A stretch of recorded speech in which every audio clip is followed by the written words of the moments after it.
King of Gods. By Fast Food Restaurant, Kabanata 205. Sa loob. Ang pares ng kristal na asol na mata ay nag-scan sa lugar kung nasaan si Zhao Fang.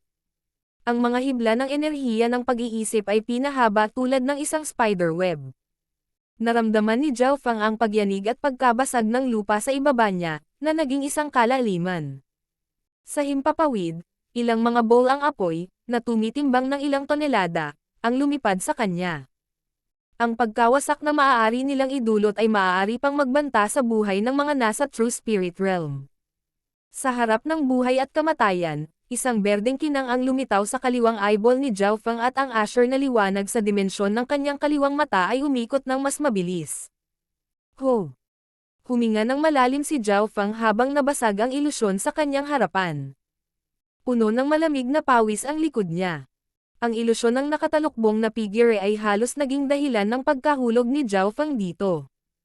Kailangang malaman ng isa, kahit ang illusion fox, na ang forte ay ilusyon, ay hindi makakaapekto kay Zhao Fang. Hindi. Ito ay hindi lamang isang simpleng ilusyon, ito rin ay isang mental energy attack. Kung hindi matuno ng kaliwang mata ko ang pag-atake, nasugatan sana ako sa pag-iisip, na mas nakakatakot kaysa sa pisikal na pinsala. Sinimulan ni Zhao Fang na pag-aralan ang pag-atake ng nakatalukbong na figure sa sandaling iyon. Ang kanyang kalaban ay mahusay sa paggamit ng mental na enerhiya at ang mga ilusyon na kanyang nilikha ay halos totoo. Sa sandaling ito, malinaw na tinansya ni Zhao Fang ang lakas ng nakatalukbong na figure. Ang huli ay nasa 7th sky ng Ascended Realm at least at ang kanyang mental energy ay maihahambing sa True Spirit Realm. Ako lang ba? May pagtatanong ang mukha ng nakatalukbong na figure. Siya ay lubos na nagtitiwala sa kanyang instincts. Ito ay isang kakayahan na mayroon ang mga nagsanay sa mental na enerhiya. Nagpadala siya ng isang ilusyon sa lugar na iyon noon, ngunit walang tugon. Kahit na ang isang tao sa 7th sky ng Ascended Realm ay masasaktan kapag naharap sila sa pag-ataking ito. Hindi dapat ako makita ng nakatalukbong na figure. Nagpakawala ng hininga si Zhao Fang. Walang alinlangan, ang Yin Shadow Cloak ay isang inheritance-grade treasure.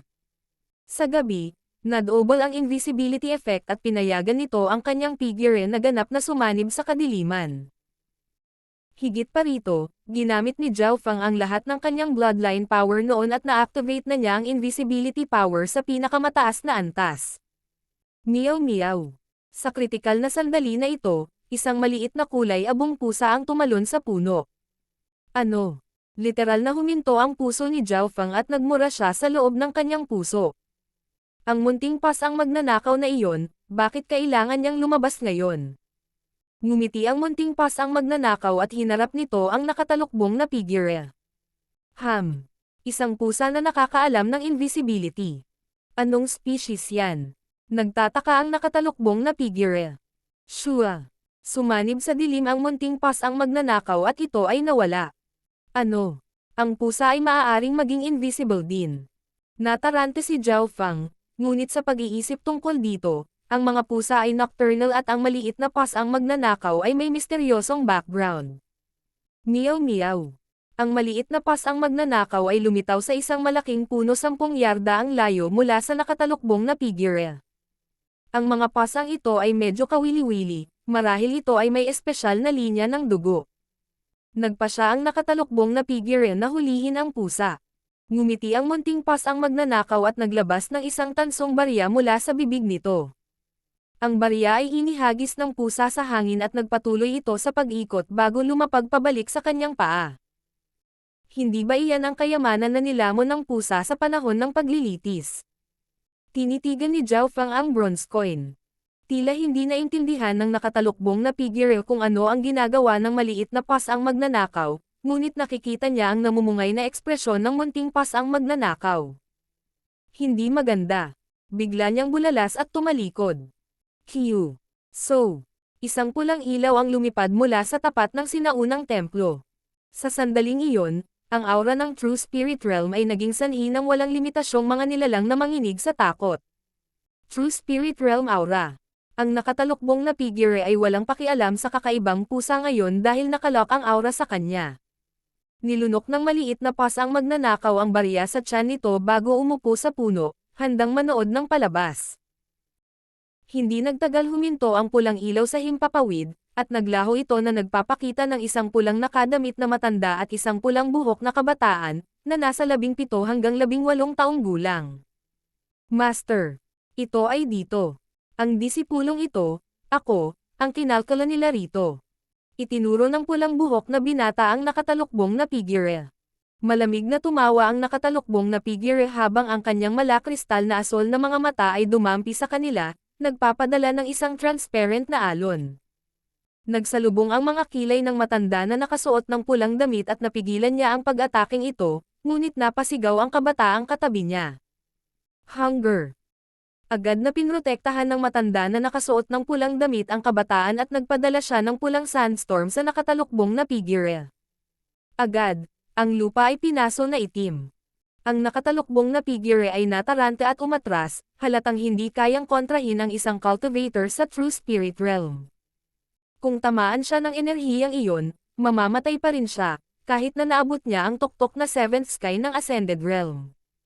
Wow! Ang nakatalukbong na figure ay nagluwa ng isang subo ng dugo at siya ay umatras sa loob ng hanay ng ilusyon. Kaya galing ka sa Ancient Shrine. Bilang miyembro ng 13 clans, bakit mo inatake si Hunger? Pinakain ng matanda na nakasuot ng pulang damit ang kabataan ng isang spiritual na tableta at pagkatapos ay pumasok siya sa sinaunang templo.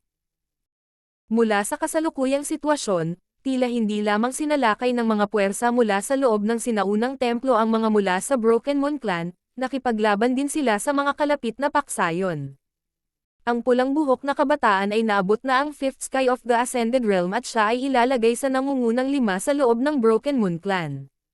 Sa panahon ng kaguluhan, si Zhao Fang ay tumalon sa 100 yarda ang taas na puno.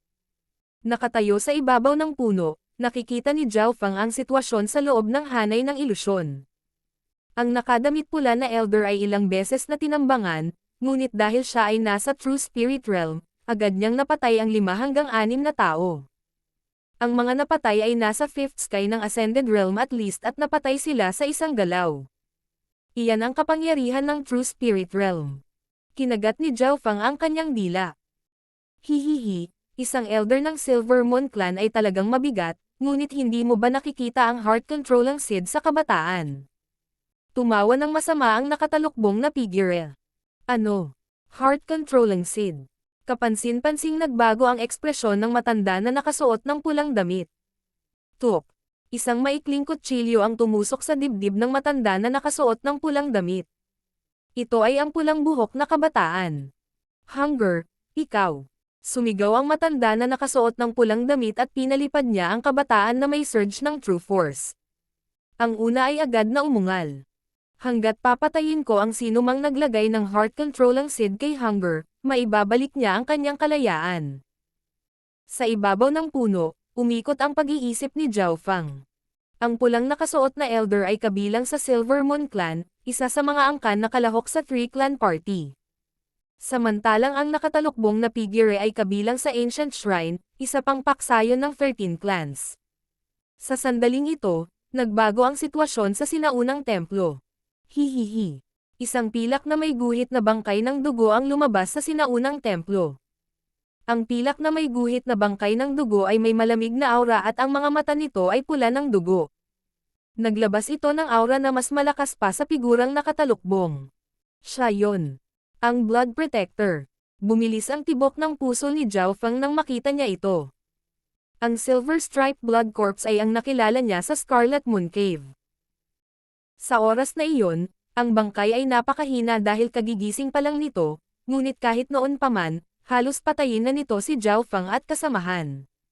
Ngayon, nabawi na ng Blood Corpse Protector ang lakas nito pabalik sa kalahating hakbang na True Spirit Realm at least at ang katawan nito ay napakalakas. Agad itong tumama mula sa matanda na nakasuot ng pulang damit at sumulong pa rin. Ang katawan ng mga bangkay ay hindi kapani-pani walang matigas at maaari pa nitong harangan ang mga pag-atake mula sa isang tao sa True Spirit Realm. Ang nakatalukbong na figure ay nakatayo mula sa malayo at patuloy itong gumagamit ng mga pag-atake ng enerhiya sa pag-iisip upang makagambala at makagambala.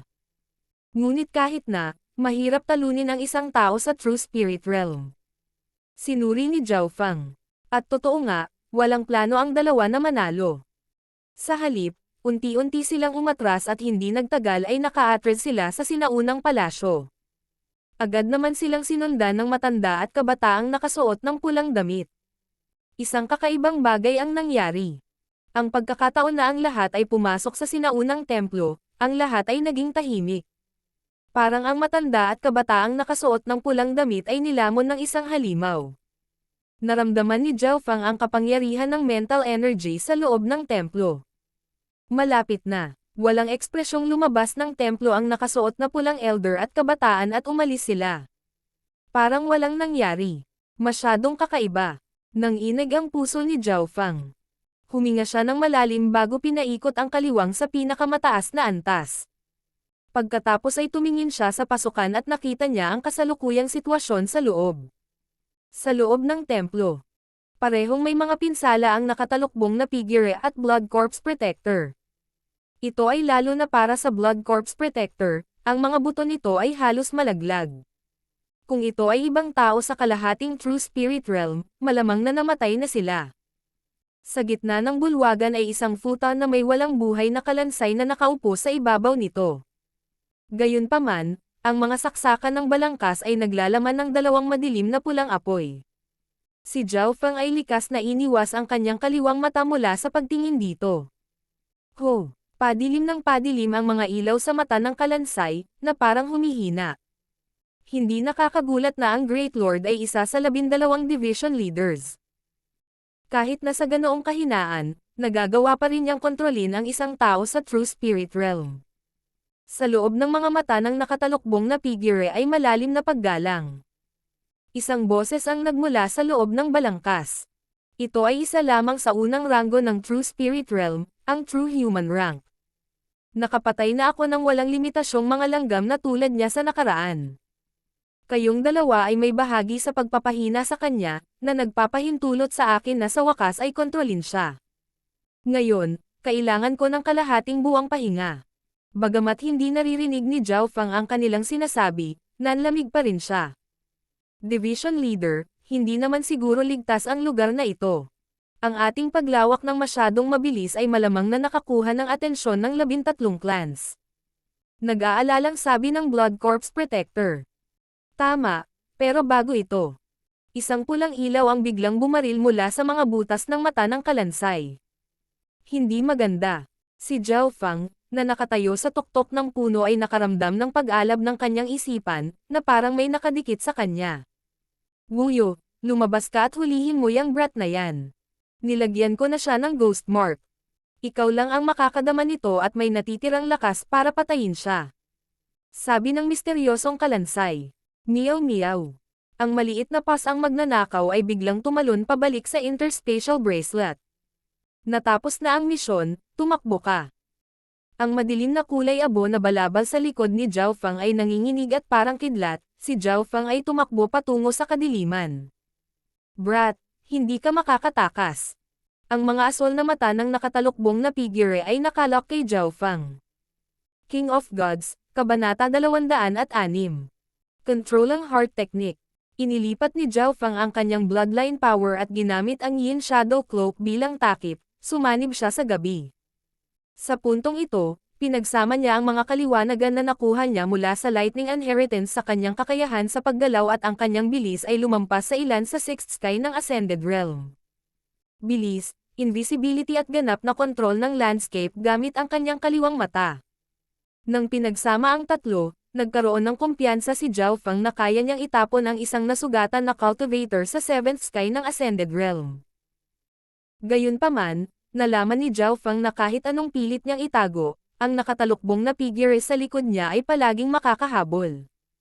Pakiramdam niya ay may kinalaman ito sa bagay na nakadikit sa kanya. Gumamit ang skeleton ng kakaibang trick sa kanya, na naramdaman ni Zhao Feng na walang magawa.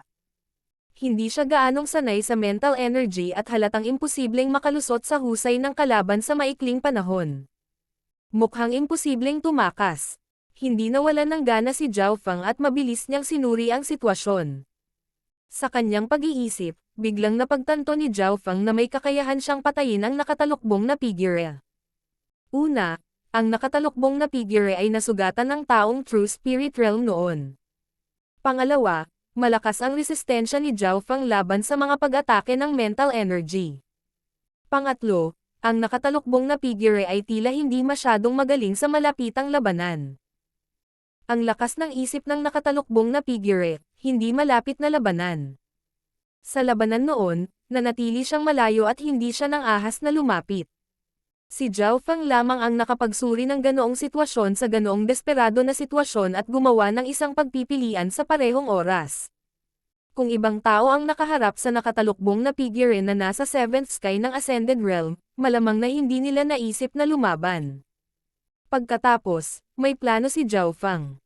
Kusa siyang bumagal, para siyang napapagod.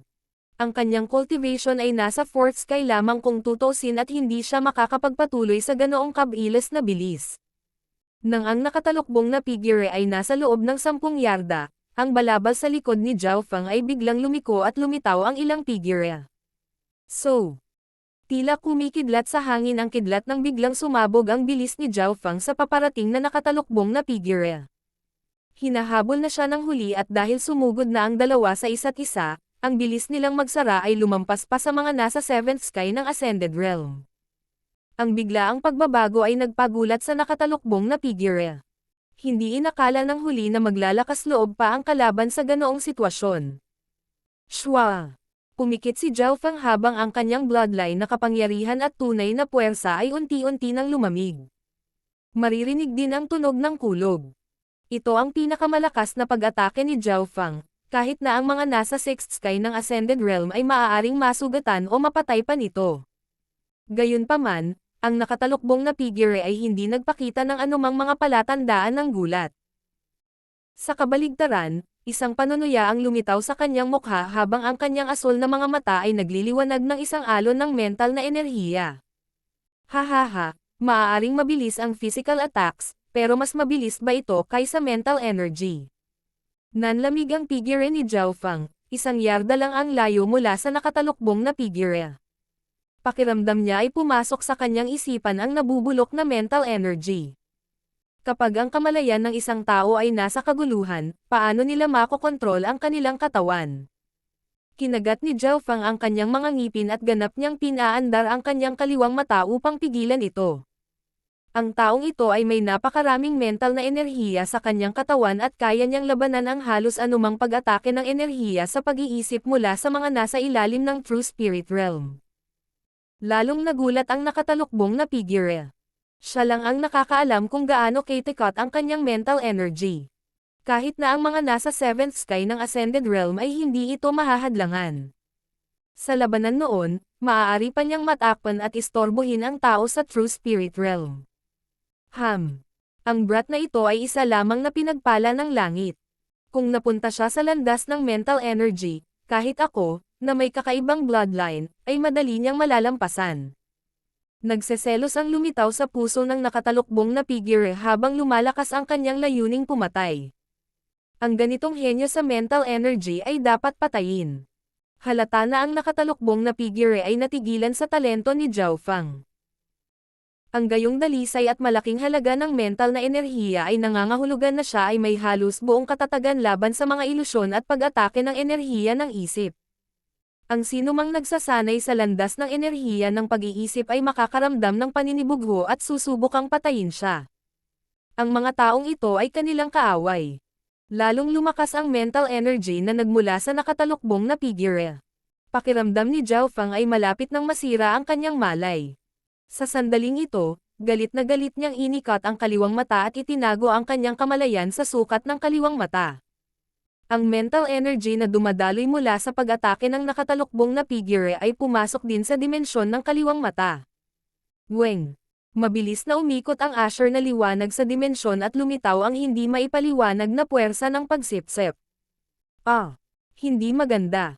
Iyon ay... Takot ang nakatalukbong na figure at naramdaman niyang hinihilan na ang kanyang kamalayan pati na rin ang kanyang mental energy. Mabilis na nauubos ang kanyang mental energy at halos mahigop ang kanyang kaluluwa. Sinubukan ng nakatalukbong na figure na lumaban, ngunit walang magawa. Sa wakas, itinikom niya ang kanyang mga ngipin at humarap sa posibilidad ng backlash. Pinutol niya ang isang bahagi ng kanyang mental energy upang maputol ang puwersa ng pagsipsip. Sa sandaling ito, may nangyaring hindi inaasahan.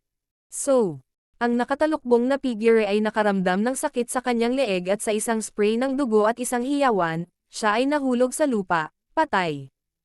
Nabutas ang kanyang lalamunan at ngayon ay may maliit na butas ng dugo doon. Meow meow. Ang maliit na pas ang magnanakaw ay tumakbo pataas at pababa sa nakatalukbong na figure at binigyan si Zhao Feng ng isang mapagmataas na ekspresyon.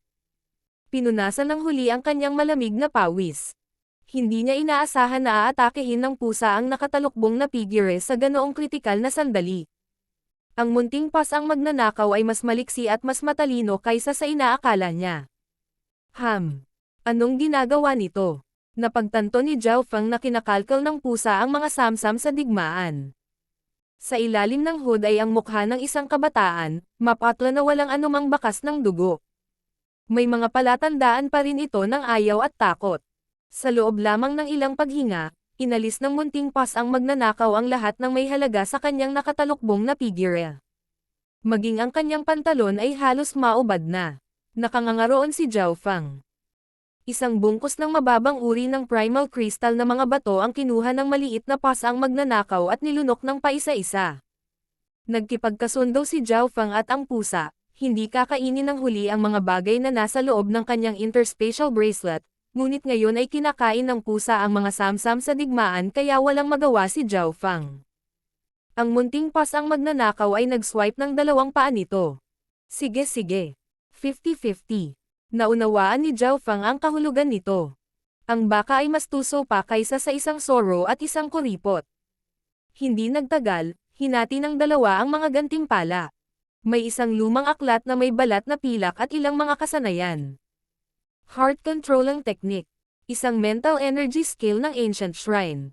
Ginamit upang kontrolin ang mga tao. Kapag sinanay sa isang mataas na antas, ang isang tao ay kayang kontrolin ang walang limitasyong mga nilalang sa langit. Naramdaman ni Zhao Feng ang maraming impormasyon na dumaloy sa kanyang isipan. Nang walang anumang pag-aalinlangan, iniskan niya ang impormasyon sa kanyang kaliwang mata, ngunit ang iba pang mga kasanayan ay hindi kasing lalim ng heart controlling technique. Tuwang-tuwa si Zhao Feng. Sa wakas ay nakahanap na siya ng isang bagay na magagamit niya sa kanyang mental energy. Sa sandaling ito, tila naramdaman ni Zhao Feng na may kumikislap mula sa sinaunang templo. Shua! Walang pag-aalinlangan, ang balabal sa kanyang likuran ay umayos at sumanib siya sa gabi.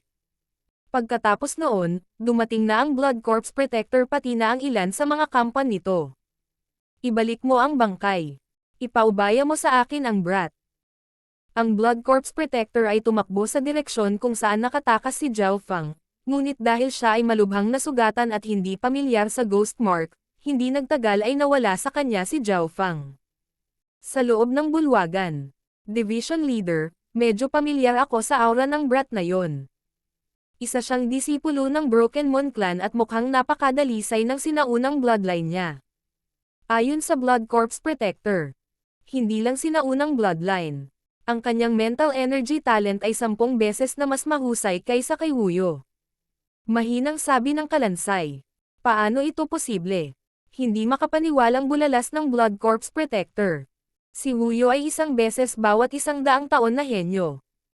Kung ang ating Dark Silence Division ay may mga henyo na tulad niya, paanong hindi babangon ang ating Holy Religion? Sa kabutihang palad, ang Ghost Mark ay hindi kumukupas para sa isa pang 3 taon. Ang boses ng kalansay ay naglalaman ng pag-asa at pananabik. Division Leader, hindi madaling sasali ang batang iyan sa ating Holy Religion. Binigyan ko siya ng invitation last time, pero niloko niya ako. Sa pag-iisip tungkol sa nangyari noong nakaraan, nakaramdam ng galit ang Blood Corpse Protector. Kapag may sapat na kita, lahat ay posible. Ang pulang kislap ng liwanag sa wakas ay lumabo ay nanalo sa mga butas ng mata ng kalansay.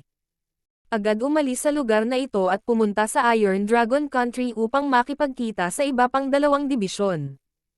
Ang 13 bansa dito ay hindi mahalaga. Makalipas ang 3 araw. Sa isang nakatagong pugad ng ibon sa loob ng Sky Cloud Forest.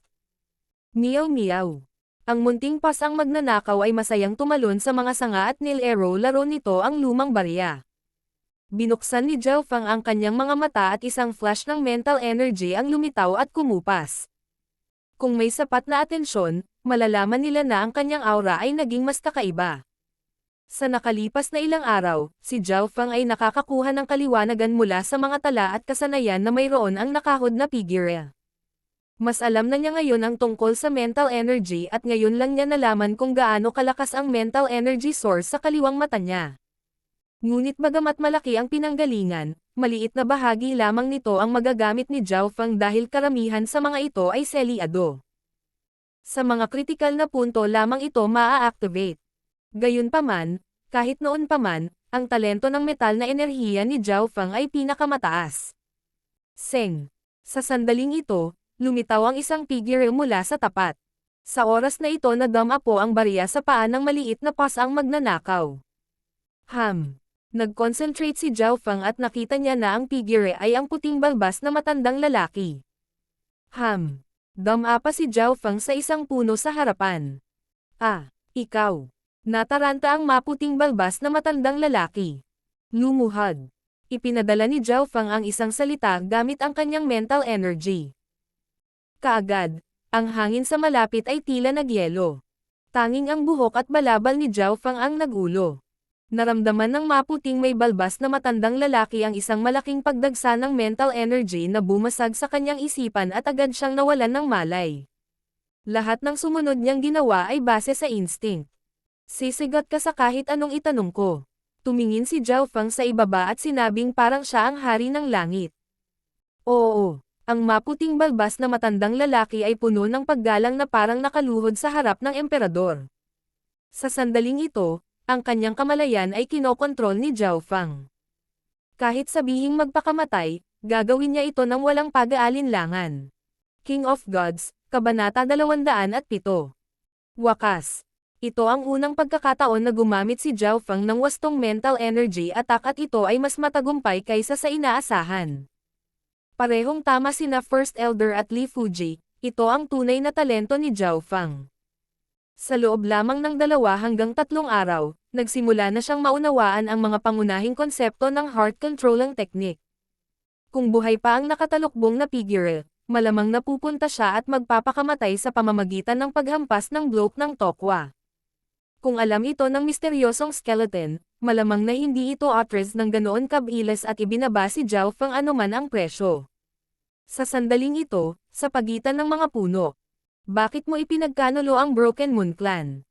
Ito ay pinilit. Puno ng paggalang at takot ang mukha ng matanda na may puting balbas. Nagsalubong ang mga kilay ni Zhao Feng. Ang sitwasyon ay mas komplikado kaysa sa inaasahan. Hindi lamang ang maputing balbas na matandang pinilit na ipagkanulo ang clan, nagkaroon din siya ng takot at pagsunod sa ancient shrine. Ang heart controlling technique ay napakalalim at makokontrol pa nito ang kamalayan ng iba, ngunit ngayon lang ito natutunan ni Zhao Feng at hindi ito malapit sa antas ng nakahod na figure. Ano ang pinagmulan ng puwersang ito? Ano ang koneksyon ng ancient shrine at Scarlet Moon Religion? Ang isang ito ay sumusunod lamang sa mga utos at hindi alam ang kanilang pinagmulan o ang pagkakaroon ng Scarlet Moon Religion. Nagtataka ang ekspresyon ng maputing balbas na matandang lalaki. Labis na nagulat si Zhao Feng. Mukhang isa lang siyang mensahero at wala siyang malapitan sa pagpasok sa inner circle, hindi niya alam gaya ng sarili niya. Ang isa pang round ng pagtatanong ay nagpatunay sa mga hinala ni Zhao Feng. Ang maputing may balbas na matandang lalaki ay isa lamang outer circle member na kinokontrol ng Scarlet Moon Religion at siya ay isang pain, isang chess piece. Ayon sa kanyang nalalaman, lahat ng 13 clans ay napasok ng Scarlet Moon Religion ngunit ang mga ito ay limitado lamang sa mga panlabas na miyembro. Makalipas ang kalahating araw, sa loob ng isang silid ng aklat ng Guanzhen Palace. Hindi ako makapaniwala na naging core disciple ka at naging taga-suporta mo ang First Elder sa loob lang ng kalahating taon. Puno ng saya at pagtataka ang mga mata ni Lord Guanzhen. Hindi niya akalain na magkakaroon ng ganito kagandang kinabukasan si Zhao Feng noong ipinadala niya ang huli sa Sky Moon Mountain. Noong panahong iyon, naisip ni Lord Guanzhen na ang rate ng tagumpay ay mas mababa sa 50%, at ito ang pinakamaganda. Ngayon, sa loob lamang ng kalahating taon, si Zhao Feng ay naging core disciple at siya ay lalahok sa Three Clan Party. Bukod kay Zhao Feng sa silid, naroon din ang maputing balbas na matandang lalaki. Sinabi ni Zhao Feng kay Lord Guanzhen ang tungkol sa misyon at pagkarinig nito, nagulat ang huli, hindi lamang dahil sa pagpapakita ng lakas ni Zhao Feng, kundi dahil din sa mga kamay ng Scarlet Moon Religion. Hindi ako makapaniwala na mayroong isang taong nasa antas ng subdivision leader sa Cloud Country. Natigilan si Lord Guanzhen. Hanggang ngayon, hindi pa rin alam ni Zhao Feng ang tunay na pagkakakilanlan ng misteryosong kalansay. Kung tutuusin, ang kanyang kaliwang mata ay nakakakita lamang, at hindi nakakarinig. Mula sa kung paano kumilos ang Blood Corps Protector patungo sa skeleton, malamang na ang huli ay maaaring maging isang subdivision leader. Noon kapag ang Scarlet Moon Religion ay nasa tuktok nito, mayroong kabuoang 108 subdivision kung saan sino man sa kanila ang kayang sirain ang 13 clans. Sa makatuwid, hindi inakala ni Zhao Feng na ang balangkas ay mas mataas pa ang ranggo, isang ganap na division leader. Master, anong uri ng angkan itong ancient shrine? Biglang tanong ni Zhao Feng. Ang ekspresyon ni Lord Guanzhen ay solemna. Ang ancient shrine ay nireranggo sa ikalawa sa lahat ng 13 clans at ito ang pinakamisteryoso. Ang punong tanggapan ng clan na ito ay nasa isang lugar sa kailaliman ng Sky Cloud Forest. Halos walang nakakaalam ng eksaktong posisyon. Napakahiwaga. Hindi mapigilan ni Zhao Feng na i-click ang dila. Maaaring magtago ang isang clan sa kailaliman ng Sky Cloud Forest. Ang lakas ng ancient shrine ay mental energy at bagaman ito ay hindi pangkaraniwan, sila ay kumukuha lamang ng ilang mga disipulo bawat henerasyon. Ang kabuoang bilang ng ancient shrine ay hindi lalampas sa 100, maaaring mas kaunti pa ito. Paliwanag ni Lord Guanzhen. Si Zhao Feng ay nahulog sa malalim na pag-iisip. Ang mga may talento sa landas ng enerhiya ng pag-iisip ay napakabihirang, kaya't sila ay nakakakuha lamang ng ilang mga disipulo bawat henerasyon. Ito ay tulad ng paghahanap ng mga taong may parehong antas ng talento bilang Beimoy. Ngunit huwag maliitin ang ancient shrine. Bagamat wala silang maraming miyembro, ang kanilang kabuuang lakas ay nasa ikalawang pwesto sa 13 clans. Ang nakatalukbong na misteryosong figure noong araw na iyon na kumokontrol sa isang sangkawan ng mga hayop at sumalakay sa Guanzhen Province City ay isang miyembro ng Ancient Shrine. Idinagdag ni Lord Guanzhen na may kataim-taiman, halatang iba-iba ang clan na ito. Napangiti si Zhao Feng nang marinig niya ang tungkol sa nakahod na figure, ngunit wala siyang sinabi. Kung alam ni Lord Guanzhen na ang nakahod na figure ay natapos na niya, sino ang makakaalam ng kanyang nararamdaman? Ngunit ang pagiging mahiwaga ng Ancient Shrine ay naghinala kay Zhao Feng. Palagi niyang nararamdaman na may espesyal na koneksyon sa pagitan ng Ancient Shrine at ng Scarlet Moon Religion. Ayon sa Loika, ang isang misteryosong clan na napakahusay sa mental energy ay hindi madaling makokontrol o kung hindi, ang buong 13 clans ay malamang na masisira na. Sa mga tuntunin ng kahirapan na makalusot, ang Ancient Shrine ang pinakamahirap. Siyempre, ito ay ayon sa mga hula at pagsusuri ni Zhao Feng, walang ebidensya o patunay, kaya hindi ito makumpirma. Kung nagsimula siyang magpakalat ng mga chismis, ang Broken Moon Clan ay haharap sa matinding pressure mula sa Ancient Shrine.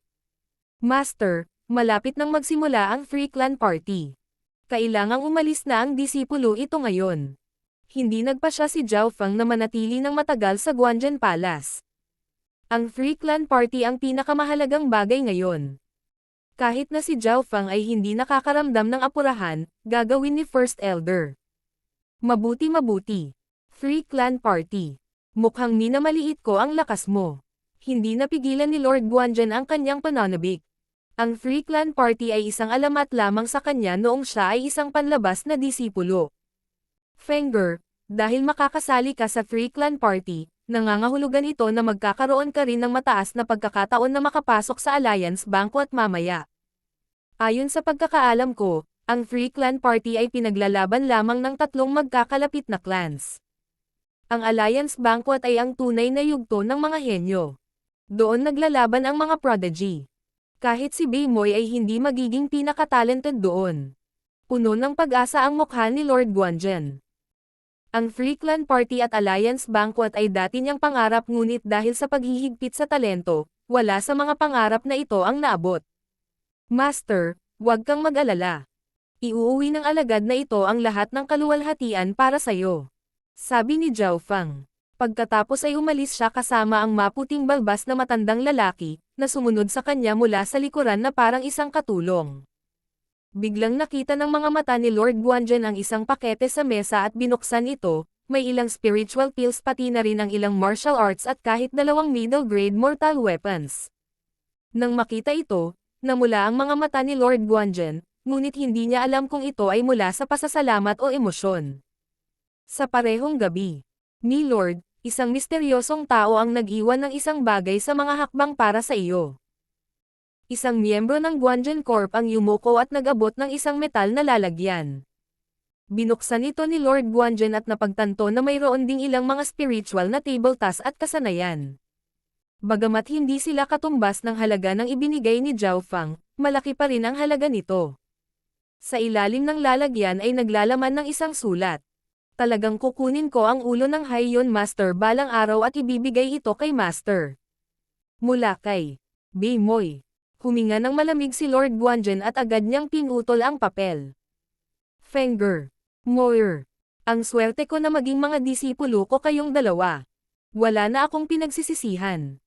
Haiyon, maaaring naging maganda ang buhay mo ngunit nawala ka, nawala." Tumulo ang mga luha sa mukha ni Lord Guanzhen habang halos mabaliw ang huli. Sa Broken Moon Clan, 3 araw na lang ang natitira bago ang Free Clan Party. Sa araw na ito, bumalik si Zhao Fang at ibinigay ang puting balbas na matandang lalaki kay Vice Head Li.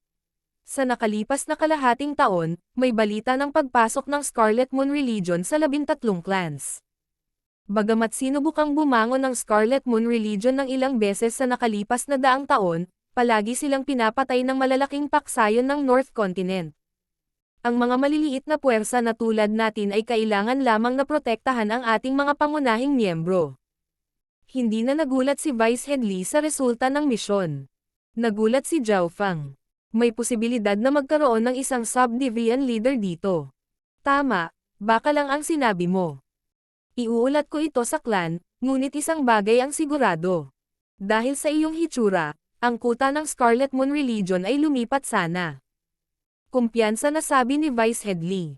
Parehong hindi alam ni na Zhao Fang at Vice Head Li na ang misteryosong skeleton ay hindi isang subdivision leader, ngunit isang ganap na division leader. Ang Scarlet Moon Religion ay sinasabing mayroong 12 division, at 108 subdivisions. Ang isang division leader ay nakapagdulot ng alon sa Northern Continent at maaaring sirain ang isang maliit na clan ay parang laro ng bata. Sa kabutihang palad, ang 13 clans ay masyadong mahina sa kanilang mga mata at walang silbi ang pagsira sa lugar na ito. Naisip ni Zhao Fang na kahit na walang pakialam ang mataas na autoridad ng clan, bakit ako? Ngunit iniulat niya pa rin ang lahat kay First Elder.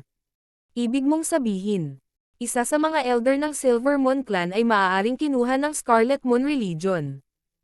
Ang First Elder ay kalahati lang ang naniwala dito dahil kung talagang may nakakatakot na pag-iral, hindi sana umatras si Zhao Fang nang hindi nasaktan.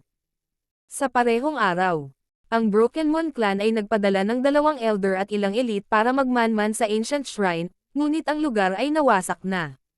Wala silang magawa. Ang focus ngayon ng Broken Moon Clan ay sa 3 Clan Party at sa oras na iyon, tatalakayin ng 3 clans ang ilang mga bagay, kabilang ang kung paano haharapin ang Scarlet Moon Religion. Wala talagang pakialam si Zhao Fang. Hindi mahalaga kung gaano kagulo ang mundo, tanging lakas lang ang makakalutas ng lahat. Sa isang kisap mata, 3 araw na ang lumipas at si Zhao Fang ay gumawa ng higit na pag-unlad sa mental energy. Sa sandaling ito, kinokontrol niya ang isang ibong lumilipad gamit ang kanyang kaliwang mata. Phew! Nang makarating ang ibon sa loob ng Floating Crest Palace, naging alikabok ito ng kidlat. Nang inag ang puso ni Zhao Fang at tila nagkaroon siya ng kaunting liwanag. Sa pagkakaroon ng personal na lasa ng kidlat, ang kanyang mga insight sa Lightning Inheritance ay lumalim. Binuka niya ang kanyang palad at lumitaw ang ilang maliliit na arko ng kidlat. Sa wakas ay naintindihan na niya ang ikasampu ng unang palapag ng pamana ng lightning. Junior Brother Zhao, gusto kang makita ni Master. Magsisimula na ang Free Clan Party. Sa labas ng patio ay dumating ang boses ni Yang Gan. King of Gods, Kabanata 208. Paglalakbay. Okay. Lumabas si Zhao Feng sa kanyang courtyard at nakipagkita kay Yang Gan. Hindi nakita ang huli sa loob ng kalahating buwan, ang aura ni Yang Gan ay walang alinlangan na mas malakas. Ang kanyang 6th Sky Ascended Realm cultivation ay nangangahulugan na siya ang head disciple. Ini-inspection din ni Yang Gan si Zhao Feng sa parehong oras. Bagamat ang huli ay hindi tumaas sa cultivation, ang kanyang aura ay naging mas kakaiba, kaya't kahit siya mismo ay hindi makita ito. Hindi nang ahas si Yang Gan na maliitin ang junior niyang kapatid na ito. Mula nang matapos ang trial, binigyang halaga ng First Elder si Zhao Feng at ang lakas ni Zhao Feng ay hindi kapani-pani walang malakas, halos walisin ang lahat ng mga disipulo ng Haiyan Master noong araw na iyon. Hindi nagtagal, nakita ng dalawa si First Elder. Fenger, medyo kakaiba ang aura mo. Maamong sabi ng First Elder. Master, sa panahon ng misyon, nagkaroon ako ng mental energy skill at nahawa ako ng isang bagay ngunit naniniwala ako na maaalis ko ito sa lalong madaling panahon. Hindi itinago ni Zhao Feng ang maliliit na detalye. Siya ay tinamaan ng isang mahiwagang kasanayan ng kalansay at siya ay may masamang pakiramdam na nakadikit sa kanya. Ngayon pa lang ay hindi pa rin nawawala ang pakiramdam at bagamat may nakita siyang bakas nito gamit ang kaliwang mata ay hindi niya nagawang maalis. Hindi alam ni Zhao Feng na ito ay isang ghost mark na itinakda ng isang division leader at ito ay karaniwang kumukupas lamang pagkatapos ng 3 taon. Siyempre, si Zhao Feng ay may mataas na posibilidad na lutisin ito mismo dahil ang kanyang pag-unlad sa mental energy ay mabilis na tumataas. Hayaan mo akong makita. Ginamit ni First Elder ang kanyang spiritual vision para ay envelope at suriin ang katawan ni Zhao Feng. Hindi naman lumaban ang huli at pinaikot lang niya ang kanyang bloodline power para harangin ang kanyang kaliwang mata. Ang kanyang bloodline power ay nakatago sa kanyang dugo at tunay na puwersa. Kung ang isa ay hindi nais na ibunyag ito ay mahirap hanapin. Higit pa rito, hindi nag-aalala si Zhao Feng na mahanap ni First Elder ang kanyang bloodline power, sa karamihan, makikita niya ang kanyang talento sa mental energy lamang. Parang isang marka ng mental energy ngunit mas komplikado, na parang minarkahan ka. Bulong ni First Elder. Gayunpaman, kahit isang taong kasing lakas ng First Elder ay hindi ito nagawang alisin. Ang cultivation ng tao ay malamang na umabot na sa True Lord Realm at ang mental energy ay hindi ko forte. Maaaring maalis ito ng mga tao mula sa Ancient Shrine, ngunit hindi nila ito gagawin ng madali. Nagsalubong ang mga kilay ni First Elder, na para bang alam ang problemang ay dudulot nito. True Lord Rank. Masyadong nakakatakot iyan. Wala pang nakaabot sa ranggo na iyon sa 13 clan sa nakalipas na ilang daang taon. Nagulat si Yang Gan. Ang True Spirit Realm ay nahati sa 3 rank. True Human, True Mystic at True Lord. Sa ngayon, wala pang Elder na nakaabot sa True Mystic rank. Ang True Lord rank ay ang tuktok sa Northern Continent at ang mga nasa ranggo na iyon ay may titulong True Lord. Naantig din si Zhao Feng, ang First Elder ay nasa tuktok lamang ng True Human rank at ang iba pang Elder ay nasa maaga o huling yugto ng True Human rank. Fenger, mag-ingat ka. Hindi ko alam kung ano ang layunin ng taong iyon. Pagkatapos ng Alliance Banquet, hihingi ako ng tulong sa Ancient Shrine. Napabuntong hininga ang unang Elder. Master, huwag kang mag-alala. Hindi mo na kailangang hanapin ang Ancient Shrine, naniniwala akong kaya kong ayusin ang sarili ko. Tiwalang sinabi ni Zhao Feng, ngunit hindi siya pinaniwalaan ni First Elder o ni Yang Gan. True Lord rank, iyon ang rurok ng pag-iral. Kahit sino sa kanila ay kayang kontrolin ang walang limitasyong buhay at ibagsak ang langit. Ang pagkakaiba sa pagitan ng True Human rank at True Lord rank ay parang First Sky of the Ascended Realm at 7th Sky. Makalipas ang 1 oras, dinala ng First Elder ang dalawa sa Central Division. Nandoon na si Haiyan Master at Beimoy. Bukod doon ay nandoon din si Lola Liuyo. Siya ang may pananagutan sa paggawa ng tableta at gamot. Ang 3 elder at 3 core na disipulo ay naruroon lahat. Bahagyang nagbago ang ekspresyon ni Zhao Feng nang damapo ang kanyang tingin kay Beimoy. Sa loob lang ng kalahating buwan, naabot ng taong ito ang Fifth Sky. Noong nag-away sila noong huli, nasa peak Fourth Sky lang si Beimoy. Ang gayong pagunlad ay talagang nagpatunay sa kanyang talento. Ang hindi alam ni Zhao Feng na pagkatapos niyang halos matalo ang lahat ng mga disipulo ng Haiyun Master, si Beimoy ay nagsimulang pataasin ang kanyang kultibasyon. Sa pamamagitan lamang ng kompetisyon ay nagawa ng isa na mapabuti at lumikha ng mga himala. Kung wala si Zhao Feng, hindi mapipiga ni Beimoy ang kanyang potensyal ng ganito kabilis. Kasabay nito, kung walang Beimoy, maaaring hindi maabot ni Zhao Feng ang kanyang kasalukuyang sitwasyon. Kahit na ang head disciple na si Yang Gan ay nakaramdam ng pressure.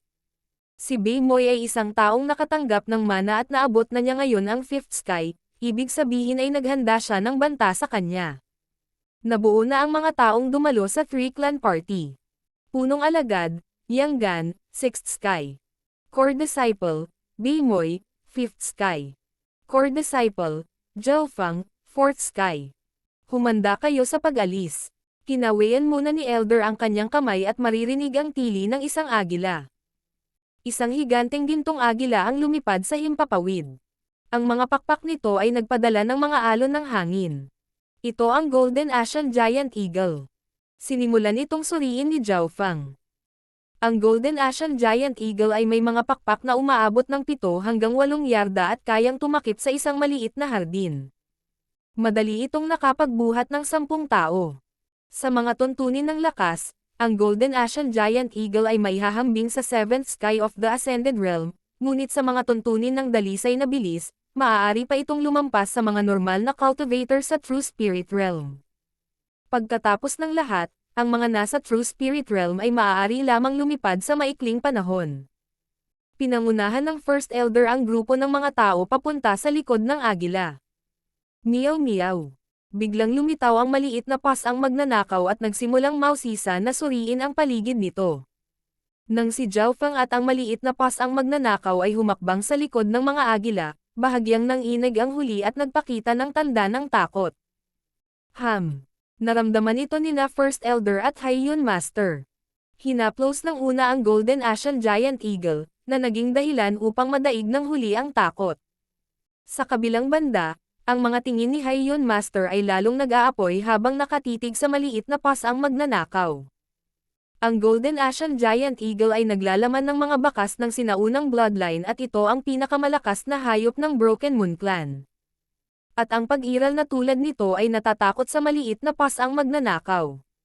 Siyempre, hindi na malaya ni Haiyun Master na si Zhao Feng at ang maliit na pasang magnanakaw ay parehong tumapak at hindi alam kung natatakot ang agila sa una o huli o pareho. Ngunit hindi pinansin ni Haiyun Master ang pag-iral ni Zhao Feng. Meow meow.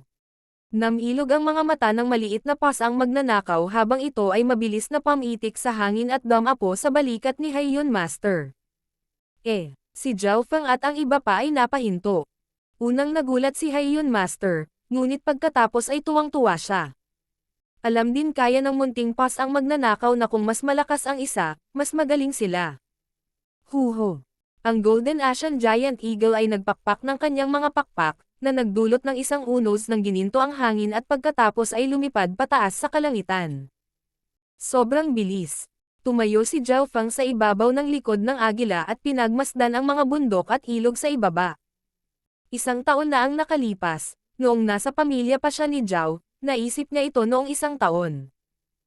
Balang araw, gagamitin ko ang sarili kong kapangyarihan at maglakbay sa mahiwagang kontinenteng ito. Meow meow. Ang maliit na pasang magnanakaw ay tila nakikisama sa Haiyun Master at ang huli ay nag-uumapo sa kaligayahan. Kapag nagkaroon siya ng magandang relasyon sa pusa, hindi siya matatanggihan ni Zhao Feng kung may iaalok siya kapalit ng pusa. Walang pakialam si Zhao Feng, ang maliit na pasang magnanakaw ay may napakataas na pamantayan at malamang na hindi ito sumunod kay Haiyun Master. Malamang may pinaplano ito. Tuwang-tuwa si Haiyun Master at pinakain niya ang lahat ng kanyang spiritual na table task sa maliit na pasang magnanakaw. Meow meow. Busog na busog, ang munting pas ang magnanakaw ay tumanggo sa ulo bilang kasiyahan at tumalon pabalik sa balikat ni Zhao Feng habang sabay na inihayag ang isang mapanoksong ngiti. Nawala ang ngiti sa mukha ni Haiyun Master. Dumating lang ang pas ang iyon para magnakaw ng pagkain. Maya-maya pa, ang aking jade pendant. Nag-iba ang ekspresyon ng Haiyun Master habang hinahanap niya ang sarili niyang katawan. Anong problema, Brother Haiyun? Tumingin muna sina Elder at Granny Liuyo. Mayroon akong jade heart pendant sa akin na may kakayahang sugpuin ang heart demon, ngunit ngayon ay wala na. Ayan yun. Dapat itong pusa ang kumuha noong lumapit ito sa akin. Nanliit ang tingin ni Haiyun Master habang itinuturo ang maliit na pas ang magnanakaw. Paano ito naging posible? Ang lahat sa likod ng mga agila ay nadama na ito ay hindi kapanipaniwala. Ang maliit na pas ang magnanakaw ay kasing laki lamang ng palad, paano kaya nito ninakaw ang jade pendant ng Elder? Higit pa rito, paanong siya, na nasa True Spirit Realm ay walang maramdaman noong ito ay ninakaw? Meow meow. Ang maliit na pas ang magnanakaw ay tumayo sa balikat ni Zhao Feng at patuloy itong umiling na may inosenteng ekspresyon. Maging ang mga mata nito ay nagsimulang mamasa, nakakuha ng simpatiya ng iba. Ngunit hindi ito pinaniwalaan ni Haiyun Master at ng kanyang disipulo. Siguradong ang pusa na iyon. Kumpiyansa na sinabi ni Beimoy. Alam niya kung gaano katuso ang pusa. Walang magawang umiling si Zhao Feng.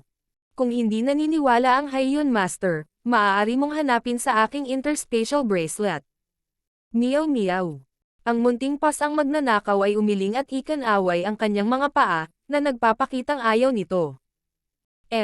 Gaya ng naisip ko. Lumakad si Haiyun Master patungo kay Zhao Feng. Haiyun Master, ang ibig sabihin ng pusa ay paano kung wala kang mahanap? Pinahiya mo ba ang dignidad ng isang pusa? Makakatulong lang si Zhao Feng na isalin ito. Ang munting pas ang magnanakaw ay kanyang alaga kung tutuusin at sa makatuwid, alam niya kung ano ang iniisip ng pusa. Ito. Medyo nahirapan si Haiyun Master, si Zhao Feng ay disipulo ni First Elder at kung hahanapin niya si Zhao Feng at hanapin ang Jade Pendant, okay lang. Pero paano kung hindi niya ginawa? Hindi ba't sinasampal niya ng mukha ni First Elder? Paano kung mahanap ko, sa akin na ang pusa? Ngunit kung hindi ko ito mahanap, bibigyan kita ng 100 mababang grado na Primal Crystal Stones at ilang pagkain ng pusa. Sabi ni Haiyun Master. 100 mababang grado na Primal Crystal Stones. Bahagyang naantig ang lahat, ito ay kapareho ng 10,000 substandard na Primal Crystal Stones, ito ay hindi isang maliit na halaga. Sige. Nakipagpalitan ng tingin si Zhao Feng sa maliit na pas ang magnanakaw at tumango siya. Ilang sandali pa, iniabot ni Haiyun Master ang 100 Primal Crystal Stones at lumipat siya sa gilid na may madilim na ekspresyon. Meow meow. Ang maliit na pas ang magnanakaw ay nagpakita ng isang matagumpay na ngiti at iwinagayway ang mga paa nito kay Zhao Feng. Sige. Hatiin natin ito ng 50-50. Nang marinig ito, halos himatayan ang lahat. Parehong pangit ang ekspresyon ni Haiyun Master at Beimoy at wala nang ibang sinabi sa paglalakbay doon.